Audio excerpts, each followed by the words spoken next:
Gary Payton II's career is full of rejection, and despite that, his underdog story exemplifies his incredible mental fortitude.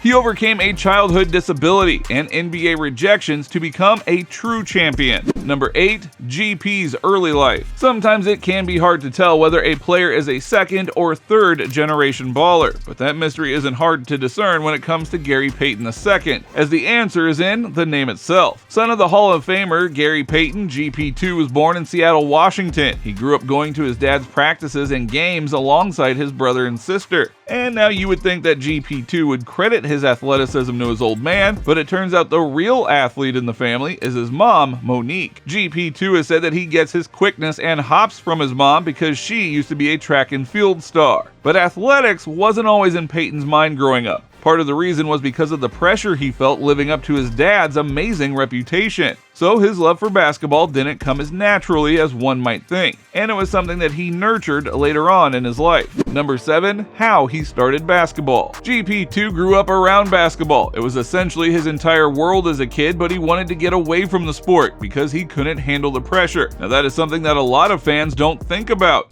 Don't try to be like me or better than me.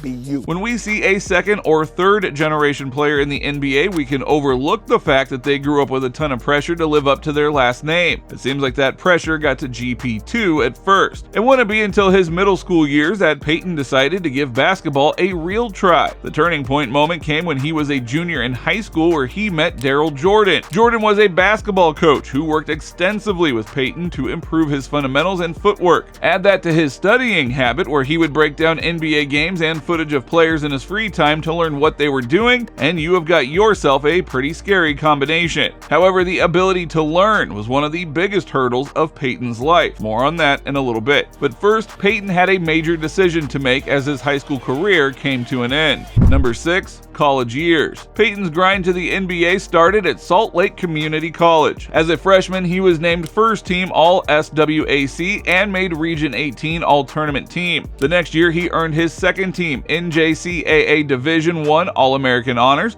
and was voted 2014 Region 18 Co-Player of the Year and Region 18 Tournament Most Valuable Player. After which, thanks to his dad, he transferred to Oregon State. For GP2, this move must have felt like he was facing his old demons, because it was Oregon State where his dad made his name as one of the best young players in the world. So GP2 was willing to take on the pressure to live up to his dad's reputation. Payton joined the Beavers in 2014 and helped them lead to their first NCAA tournament appearance since 1990. He also became the first player to be voted the Pac-12 Defensive Player of the Year 2 times. The move to Oregon was a massive success for Payton, after which he declared for the NBA in 2016, where once again the grind continued. Number 5. NBA ups and downs. Payton went undrafted in 2016. The Rockets gave him a look as a member of their summer league team, but he didn't make the cut. So Payton found himself playing for the Rio Grande Valley Vipers, for whom he dropped 51 points in December. Payton did manage to log in some NBA minutes after being picked up by the Bucks in April of 2017. However, right before the start of the next season, he was cut from their team. Instead, he signed a two-way deal with the Bucks G League team. He got his first NBA start in November due to some injuries that the Bucks were dealing with, but this wouldn't last as he was waived by them again in December. The next stop for GP2 was his dad's old team, the Los Angeles Lakers. He signed a two-way deal in January 2018 and split his time playing for LA and their G League team. After moving on from LA, Payton came to Portland, where he was waived once again before the season started, and he headed back to his old team, the Rio Grande Valley Vipers. I mean, talk about a rough couple of years. It seemed like Payton would be inches from the finish line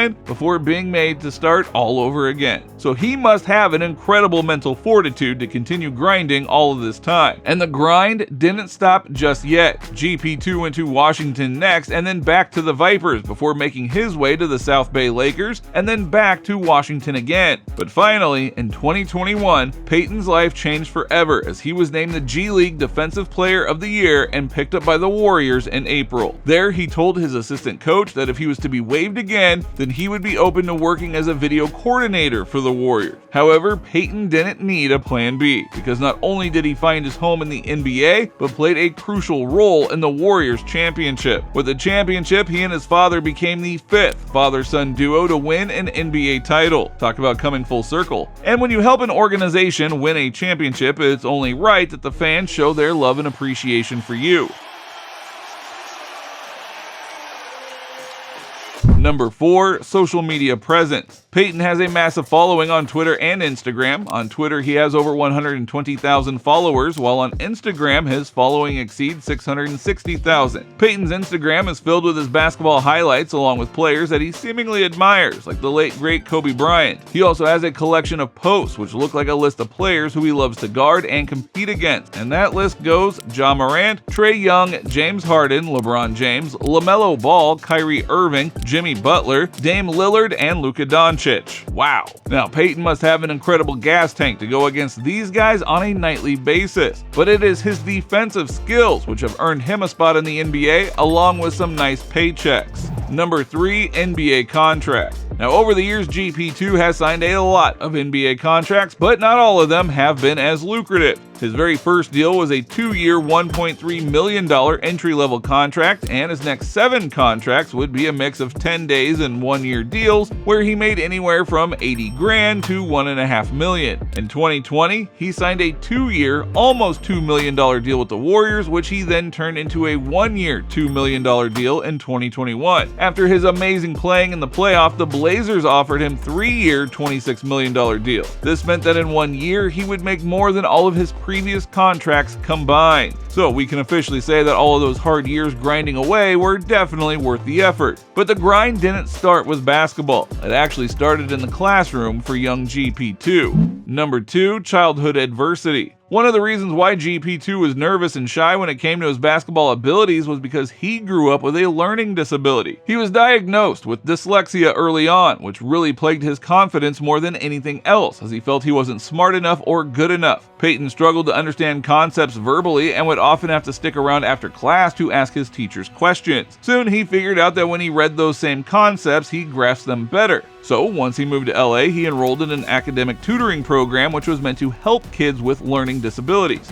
There, he learned that he was more of a visual learner, which improved his grades. So no wonder Payton loved watching games and breaking them down and was open to being a video coordinator with the Warriors, which might still be in his future after he retires from basketball. Number 1, his net worth. Payton's net worth is easier to figure out than most other players because he lacks endorsements and sponsorship deals. Those deals can be extremely lucrative, but at the same time, the exact figures are kept under wraps. But with Payton, we know that his biggest deal was the $26 million contract that he signed with the Blazers. Because the contract is new, he hasn't earned every penny of it just yet. That's why we would estimate his net worth to be somewhere around the $5 to $8 million mark. Now, if you enjoyed this video, please don't forget to give it a like and subscribe to the channel. Hit the little bell beside it so that you're notified the next time we upload a new video. With that being said, you just watched us break down Gary Payton's underdog story and lifestyle. See you next time.